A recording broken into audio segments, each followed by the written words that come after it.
Hi friends, welcome to universe classes. स्वागत है आपका यूनिवर्स क्लासेज में। तो कैसे आप सभी, हम उम्मीद करते हैं कि आप शानदार होंगे और जहां भी होंगे आप सुरक्षित होंगे। मैं आपसे एक बात कहना चाहता हूं, यदि आप तैयारी करें टीजीटी पीजीटी या फिर किसी भी वनडे एग्जाम की, तो आप एक बात हमेशा ध्यान रखें, जब कि आपके मन में आता है थोड़ा सा आराम कर ले तब पढ़ाई करेंगे, तो उस वक्त कोई ना कोई ऐसा है जो पढ़ रहा है और वह आपका कंपटीटर है। जिस टाइम आराम करेंगे आप, उस टाइम कोई अगला पढ़ रहा होगा, और जब भी आप से उसकी सामना होगी तो वो आदमी हमेशा आपसे आगे रहेगा। तो जब भी ख्याल आए कि थोड़ा सा आराम कर लेते हैं या फिर थोड़ा सो लेते हैं, तो इस चीज़ को ध्यान रखेंगे कि जब हम आराम कर रहे हैं तो कोई ना कोई है तो ऐसे पढ़ रहा है। जिस दिन वो आपसे मिलेगा वो आपसे आगे निकल जाएगा। तो इस बात को हमेशा ध्यान रखेंगे तो आपकी पढ़ाई अच्छी होगी। आज के इस प्रश्न को, निम्नलिखित वर्षण के रूपों में कौन सा एक धरातली सतह पर पहुंचने से पहले ही वाष्पीकृत हो जाता है? राइम, ग्रापेल, स्लीट या फिर वर्गा? तो ये क्या है? ये है वर्गा। ऑप्शन नंबर डी करेक्ट हो जाएगा। अब वर्गा जो है एक वर्षण का ऐसा रूप है जो धरातली सतह पर पहुंचने से पहले ही क्या हो जाता है? वाष्पीकृत हो जाता है। लेकिन स्लीट एवं ग्रापेल जो है यह हिम वर्षण का एक प्रकार है, यानी कि एक रूप है। जबकि राइम अत्यधिक ठंड से वृक्षों आदि पर जो ओस का हिम के रूप में जमने से संबंधित है वो होता है राइम। तो चलिए अगला प्रश्न लेते हैं। वायुमंडल के निम्नलिखित में से किस स्तर में निम्नतम तापमान दर्ज किया जाता है? समताप मंडल, मध्य मंडल, बाह्य मंडल या फिर क्षोभ मंडल? तो सबसे जो न्यूनतम तापमान होता है वो होता है आपका मध्य मंडल में। ऑप्शन नंबर बी इसका बिल्कुल करेक्ट आंसर है। अगला क्वेश्चन, जेट प्रवाह को, जो कि निम्न एक ऊपरी स्तर की क्षोभमंडलीय तरंग है, के संदर्भ में निम्नलिखित में से कौन सा कथन सही नहीं है? ये पूछा सही नहीं है। यह उच्च वायु वेग का संकीर्ण बैंड है। यह 8 किमी से 15 किमी की ऊंचाई पर क्षोभ सीमा के निकट तरंग पथ का अनुसरण करता है। लंबी दूरियों पर जेट प्रवाहों में एक विशेष प्रकार की स्वतंत्रता होती है। या फिर डी, ग्रीष्मकाल में ध्रुवीय वातावरण जेट अपना अधिकतम बल प्राप्त कर लेता है। तो इसका जो करेक्ट आंसर हो जाएगा डी, ग्रीष्मकाल में ध्रुवीय वातावरण जेट अपना अधिकतम बल प्राप्त कर लेता है। ऑप्शन नंबर डी बिल्कुल करेक्ट है। यामोत्तर रेखा भारत के कई राज्यों से होकर गुजरती है। इस संबंध में राज्यों के निम्नलिखित समुच्चयों में से कौन सा एक सही है? जिसको हम लोग ट्रिक्स देखेंगे। उत्तर प्रदेश, उड़ीसा, आंध्र प्रदेश और छत्तीसगढ़। इसका जो करेक्ट आंसर है वो हो जाएगा भी। आप एक चीज़ याद रखेंगे, यू मोका, यू मो का। उत्तर प्रदेश, मध्य प्रदेश, उड़ीसा, छत्तीसगढ़ और एक आंध्र प्रदेश। ये ट्रिक यदि आप याद रखते हैं तो आपको कभी भी आप इस क्वेश्चन को गलत नहीं करेंगे। यू मौका, ठीक है, यानी कि यामोत्तर जो है यू मौका से होकर गुजरती है। आप याद रखेंगे उत्तर प्रदेश, मध्य प्रदेश, उड़ीसा, छत्तीसगढ़ और आंध्र प्रदेश। अगला क्वेश्चन लेते हैं। मिलान करना है समतुल्य रेखा और इसकी एक परिभाषा है। आइसोहेल क्या होता है? आइसोहाइट क्या होता है? आइसोनेफ क्या होता है? या फिर आइसोनीफ क्या होता है? तो आइए देखते हैं क्या क्या है। आइसोहेल जो है समधूप रेखा है। आइसोहेल क्या है? समधूप रेखा है, यानी कि आइसोहेल समधूप रेखा है 1/3। आइसोहाइट क्या है? आइसोहाइट जो है समवर्षा रेखा है। आइसोहाइट क्या है? समवर्षा रेखा है। और आइसोनेफ क्या है? तो आइसोनेफ जो है सममेघ रेखा है। आइसोनेफ सममेघ रेखा, ये आपको रटना पड़ेगा। आइसोनीफ क्या है? समान हिमपात रेखा है।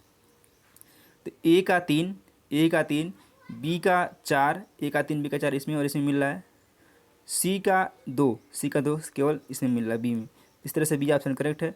आइसोहेल समधूप रेखा, आइसोहाइट समवर्षा रेखा, आइसोनेफ सममेघ रेखा और आइसोनीफ समान हिमपात रेखा। इसका बी ऑप्शन बिल्कुल करेक्ट है।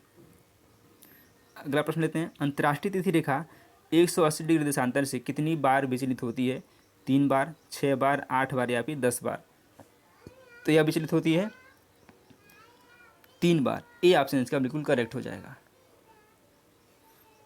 सैन एंड्रियास भ्रंश, यानी कि सैन एंड्रियास फॉल्ट क्या है? रूपांतर भ्रंश, अभिसारी भ्रंश, प्रसारी भ्रंश या फिर निमज्जनकारी भ्रंश? तो कौन सा है ये? ये है आपका रूपांतर भ्रंश। ए ऑप्शन बिल्कुल करेक्ट हो जाएगा। अगला क्वेश्चन, निम्नलिखित में से कौन सुमेलित नहीं है? ये पूछा सुमेलित कौन सा नहीं है? ज्वालामुखी एक तरफ दिया है, एक तरफ देश दिया है। कोलिमा, कोलिमा कहाँ पे है? तो कोलिमा मैक्सिमो है, बिल्कुल करेक्ट है ये। मेरापी कहाँ पे है? तो मेरापी जो है इंडोनेशिया में है, ये भी बिल्कुल करेक्ट है। Mount Etna, mount Etna Italy में है, ये भी करेक्ट है। और सबनकाया, सबनकाया कहाँ पे है? सबनकाया आपका है ये पेरू में है, ये पेरू में है, न कि जापान में है। तो ये ऑप्शन नंबर डी करेक्ट हो जाएगा। सबनकाया पेरू में है, जापान में नहीं है। आपको बताना है जापान में कौन सा ज्वालामुखी है, कमेंट बॉक्स में कमेंट करिए यदि आप जानते हैं तो। निम्नलिखित में से प्राथमिक सेल क्या है, आग्नेय, अवसादी, कायांतरित या फिर उपयुक्त में से कोई नहीं। तो आपको भली भांति पता है कि जो प्राथमिक सेल है वो है आग्नेय सेल। ए ऑप्शन इसका बिल्कुल करेक्ट हो जाएगा। सूची 1 को सूची 2 से मिलाना, एक तरफ महासागरीय धारा है, एक तरफ तट दिया गया है, ये आपको बताना है। हम्बोल्ट, उत्तरी अटलांटिक अपवाह, बेंगुएला, अगुलहास। तो हम्बोल्ट जो है ये एक ठंडी जलधारा है और ये चिली और पेरू की स्थित है। चिली पेरू ये कैसी धारा है, ये ठंडी धारा है। उत्तरी अटलांटिक अफवाह ये गर्म जलधारा है, ठीक है। और ये जो है बेंगुएला धारा महासागरीय धारा, ये इधर एक तल दिया है, एक तरफ दिया। हम्बोल्ट क्या है, ठंडी जलधारा है, ये चिली और पेरू में है। उत्तरी अटलांटिक अफवाह ये क्या है, यह एक गर्म जलधारा है। बेंगुएला क्या है, ये ठंडी जलधारा, ये नामीबिया और एंगुएला पे है, नामीबिया और अंगोला। तो कहाँ पे है, नामीबिया और अंगोला। ये ऑप्शन नंबर ए यानी कि सी। ए का दो किस में है, 2 ठोर में है। और सी का 1, ए का 2, सी का 1 ऑप्शन नंबर बी में दिया गया है। तो बी क्या हो जाएगा, बी इसका बिल्कुल करेक्ट आंसर हो जाएगा, ठीक है। ए का 2 और बी का 4 हो जाएगा। उत्तरी अटलांटिक अफवाह यूनाइटेड किंगडम नॉर्वे में है। अगुलहास ये है मोजाम्बिक मेडागास्कर। अगला क्वेश्चन, ज्वार भाटा की उत्पत्ति से संबंधित निम्नलिखित में से किस सिद्धांत को दोलन सिद्धांत भी कहते हैं। विलियम बेवल का प्रगामी तरंग सिद्धांत, न्यूटन का संतुलन सिद्धांत, हैरिस का स्थिर तरंग सिद्धांत या फिर लाप्लास का गतिक सिद्धांत।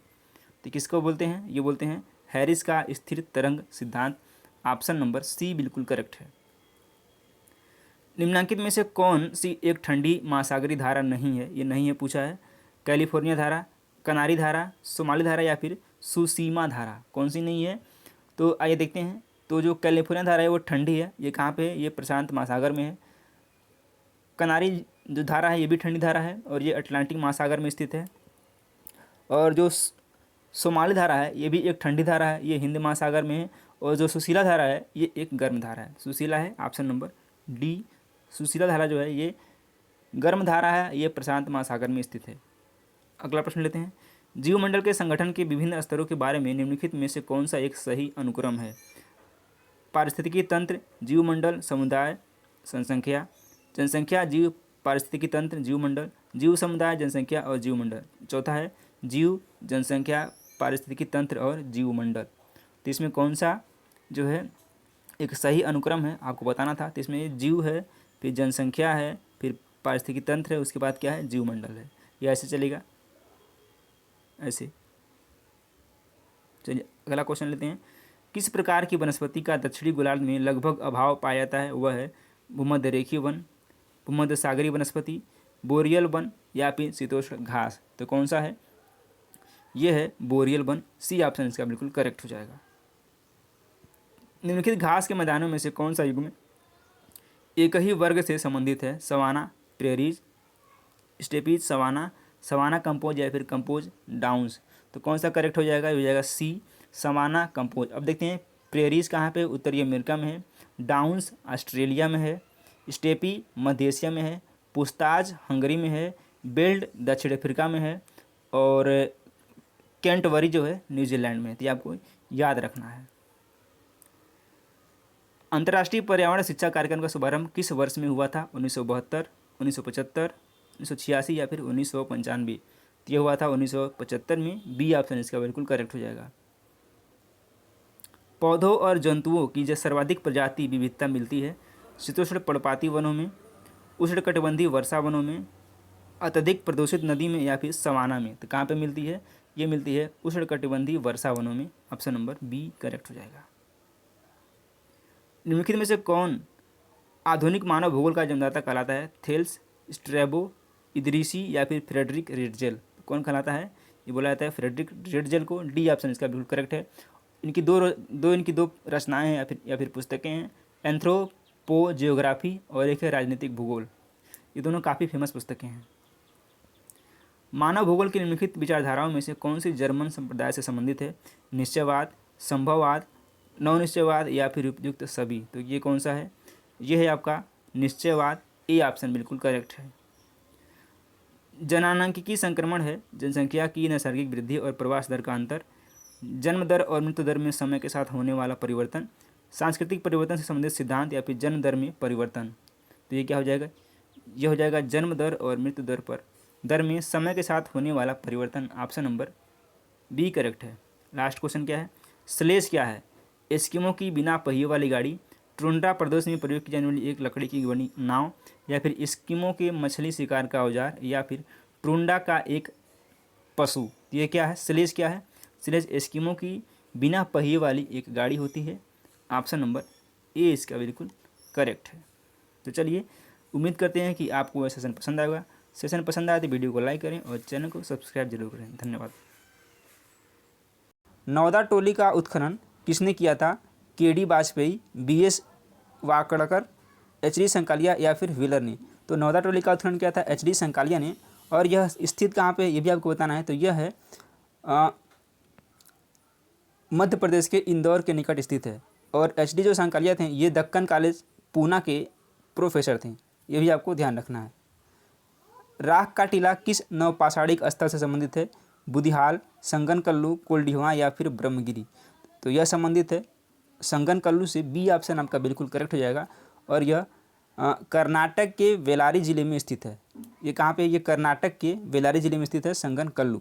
इस बात को आपको ध्यान रखना है। कभी पूछ सकता है कि संगनकल्लू किस राज्य में है, तो आपको याद रखना है कि कर्नाटक के बेलारी जिले में है। ताम्रपाषाण काल में महाराष्ट्र के लोग अधिकांशतः मृतकों को घर के फर्श के नीचे किस तरह रखकर दफनाते थे? उत्तर से दक्षिण की ओर, पूर्व से पश्चिम की ओर, उत्तर से दक्षिण से उत्तर की ओर, या फिर पश्चिम से पूर्व की ओर। ठीक है, तो ये लोग दफनाते थे उत्तर से दक्षिण की ओर, यानी कि उत्तर की तरफ। ये मान लीजिए ये अगर उत्तर है, ये नॉर्थ है, ये साउथ है, तो इधर इनका सर होता था और इधर इनका पैर होता था। तो ऑप्शन नंबर ए इसका बिल्कुल करेक्ट आंसर है। अगला प्रश्न लेते हैं। मानव समाज विलक्षण है क्योंकि यह मुख्यतः आश्रित होता है किस पर? संस्कृति पर, अर्थव्यवस्था पर, धर्म पर या फिर विज्ञान पर? तो मानव समाज जो है किस पर आश्रित होता है? ये होता है अर्थ संस्कृति पर। ए ऑप्शन बिल्कुल इसका करेक्ट है। मानव समाज जो है अपनी विशिष्ट संस्कृति के कारण विलक्षण होता है, जिसके सांचे में ढलकर वह अपने विभिन्न दायित्वों का सम्यक निर्वहन करता है। यानी कि संस्कृति के ढांचे में ढलकर वह अपने दायित्वों का पूरी तरह से निर्वहन करता है। अगला प्रश्न है, चंद्रहृदयों के उत्खनन का निर्देशन किसने दिया था? जे.एच. मैके, जॉन मार्शल, व्हीलर या फिर ऑरेल स्टाइन ने? तो यह दिया था H.J. मैके ने। ऑप्शन नंबर ए बिल्कुल करेक्ट आंसर है। अगला प्रश्न, हड़प्पा संस्कृति के निम्नलिखित स्थलों में से कौन सिंध में अवस्थित है? हड़प्पा, मोहनजोदड़ो, चंद्रहृदय या फिर सुरकोटडा? बताना है। ऑप्शन 1, 2, 2 एवं 3, 2, 3 एवं 4, 1, 2, 3, 4 इसमें से कौन सा सिंध में अवस्थित है? तो ये जो है 2 और 3 स्थित है। ऑप्शन नंबर बी करेक्ट है, यानी कि मोहनजोदड़ो और चंद्रहृदय। अगला प्रश्न लेते हैं। निम्नलिखित में से वैदिक साहित्य का सही क्रम कौन सा है? वैदिक संहिताएं, ब्राह्मण, अरण्यक, उपनिषद? वैदिक संहिताएं, तो इसका जो सही क्रम है वो है ऑप्शन नंबर ए वैदिक संहिताएं, फिर ब्राह्मण है, फिर अरण्यक है, उसके बाद फिर उपनिषद है। तो ऑप्शन नंबर ए इसका बिल्कुल करेक्ट आंसर है। वैदिक नदी अस्किनी की पहचान निम्नलिखित नदियों में से किस एक के साथ की जाती है? ब्यास, रावी, चेनाब या फिर झेलम? तो यह किसके रूप में की जाती है? अस्किनी। अस्किनी जो है ये प्राचीन नाम है और आधुनिक किस नदी के नाम से इसको जाना था? तो इसको जाना था अस्किनी के नाम, सॉरी चेनाब के नाम से। ऑप्शन नंबर सी करेक्ट है। अब आपको बताना है कि ब्यास, रावी और झेलम को किस नाम से जाना जाता था। चलिए मैं कुछ बता देता हूँ आपको। परसुड़ी को, इसको रावी को बोलते थे परसुड़ी, इसको बोलते थे परसुड़ी, और झेलम को बितस्ता, अब ब्यास को आपको बताना है कि ब्यास को किस नाम से जाना जाता था। ब्यास आपको बताना है। चलिए अगला प्रश्न लेते हैं। उत्तर वैदिक काल में निम्नलिखित में से किनको आर्य संस्कृत का धूर समझा जाता था? अंग, मगध, कौशल, विदेह, कुरु, पांचाल या फिर मत्स्य, सूरसेन? तो किसको समझाता था? ऑप्शन नंबर ए अंग और मगध को आर्य संस्कृत का धूर समझा जाता था। ऑप्शन नंबर ए बिल्कुल करेक्ट हो जाएगा। अगला प्रश्न है, किस ग्रंथ में पुरुष मेघ का उल्लेख हुआ है? कृष्ण यजुर्वेद, शुक्ल यजुर्वेद, शतपथ ब्राह्मण या फिर पंचविश ब्राह्मण? तो आप क्वेश्चन नंबर 10 का जो करेक्ट आंसर हो जाएगा वो हो जाएगा सी शतपथ ब्राह्मण में पुरुष में का उल्लेख हुआ है? सी ऑप्शन बिल्कुल करेक्ट हो जाएगा। गौतम बुद्ध ने अपनी मृत्यु के उपरांत बौद्ध संघ के नेतृत्व के लिए किसे नामित किया था? आनंद, उपाली, महाकश्यप या फिर उपरोक्त में से कोई नहीं। तो बुद्ध ने अपनी मृत्यु के उपरांत बौद्ध संघ के नेतृत्व के लिए किसी को भी नामित नहीं किया था। ऑप्शन नंबर इसका डी करेक्ट हो जाएगा, यानी कि किसी को भी नहीं। चलिए आगे बढ़ते हैं। यापनी किसका एक संप्रदाय था? बौद्ध धर्म का, जैन धर्म का, शैव धर्म का या फिर आजीवकों का? तो ये किसका था? ये था जो है आपके जैन धर्म का, यानी कि आप यापनी जो एक संप्रदाय है ये जैन धर्म का एक संप्रदाय है। निम्नलिखित में से कौन प्रस्थान त्रयी में सम्मिलित नहीं है? भागवत, भगवत गीता, ब्रह्मसूत्र या फिर उपनिषद? तो कौन सा सम्मिलित नहीं है? ऑप्शन नंबर ए भागवत सम्मिलित नहीं है, बाकी ये तीनों सम्मिलित हैं। अगला प्रश्न लेते हैं। प्रारंभिक गणतंत्र में कौन सा नहीं था? शाक्य, लिच्छवी, यौधेय या फिर उपयुक्त में से कोई नहीं? तो क्वेश्चन नंबर 14 का जो करेक्ट आंसर हो जाएगा सी यौधेय। ऑप्शन नंबर सी इसका बिल्कुल करेक्ट आंसर है। निम्नलिखित में से कौन सिकंदर के साथ भारत नहीं आया था? नियार्कस, आनेसिक्रिटस, डायमेकस या फिर अरिस्टोबुलस? तो सिकंदर के साथ कौन भारत नहीं आया था? तो ये जो है डायमेकस नहीं आया था, बाकी निराकस भी आया था, आनेसिक्रिटस भी आया था और अरिस्टोबुलस भी आया था। अगला प्रश्न है। मालवा, गुजरात एवं महाराष्ट्र किस शासक ने पहली बार जीता था? यानी कि मालवा, गुजरात और महाराष्ट्र को किसने जीत लिया था पहली बार? बिंदुसार, महापद्मनंद, चंद्रगुप्त मौर्य या फिर समुद्रगुप्त ने? तो इसको जो जीता था वो था Chandragupta Maurya. Option number C बिल्कुल करेक्ट हो जाएगा। अगला प्रश्न है। चोल शासनकाल में कौन सा वारियम उद्यान प्रशासन देखता था? पोन वारियम, एरी वारियम, टोट्ट वारियम या फिर संवत्सर वारियम? तो कौन था ये? ये था टोट्ट वारियम। ऑप्शन नंबर सी इसका बिल्कुल करेक्ट है। उद्यान प्रशासन टोट्ट वारियम, वार्षिक समिति संवत्सर वारियम और तालाब समिति एरी वारियम से संबंधित था। ये आपको ध्यान रखना है, कहीं नोट कर लेना है।